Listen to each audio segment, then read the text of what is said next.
સુરેન્દ્રનગરના મગફળીના ખેડૂતો ચિંતામાં મુકાયા છે। મગફળી સારા ભાવ ન મળતા ખેડૂતો પરેશાન થયા છે। ટેકાના ભાવે મગફળીની ખરીદી માટે રજીસ્ટ્રેશન કરાવવાની માંગ કરવામાં આવી છે।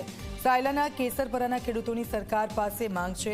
મગફળીના રજીસ્ટ્રેશન માટે સમય મર્યાદા વધારવાની અને ખેડૂતોના તમામ પાકની ટેકાના ભાવે ખરીદી કરવાની માંગ છે। ખેડૂતોની મગફળીનો સેટેલાઇટ સર્વે રદ કરવાની રજૂઆત। ખેડૂતોને યોગ્ય ભાવ ન મળે તો આંદોલનની પણ ચીમકી ઉચ્ચારી છે। हमारी मांग एम से आता टेका भाव था सरकार आता ना पाड़े से तो हमारा मगफળી लईने क्या मीकवी आ तो सरकार ने लेवी पड़े जरूरी है।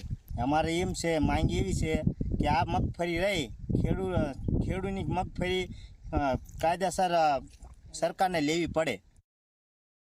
ગયા વર્ષે જે આવતાના સમયમાં જે એમએસપી પ્રમાણે એક દાણાથી માંડીને ગમે હજારો મણ કદાચ કોઈ પણ ઉત્પાદન આવે તો એ ખરીદવું એ સરકારની ફરજ છે। પણ તમે જુઓ કે સરકાર ખેડૂત સાથે કેવી રમત કરી રહી છે।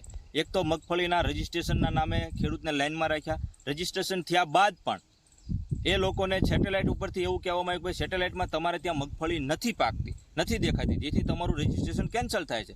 તો હું સરકારને કહેવા માગું છું તમારું એ સેટેલાઇટને તમે ખેતરમાં મગફળી શેક નહીં નથી દેખાતું તો જ્યારે અમારા ખેડૂતને કપાસમાં નુકસાન હતું, મગફળીમાં નુકસાન હતું, અતિવૃષ્ટિમાં નુકસાન હતું, અમે તમારી પાસે માંગણી કરી છે કે તાત્કાલિક અસરથી જે આ તમે ફતવો કર્યો છે એ બંધ કરો।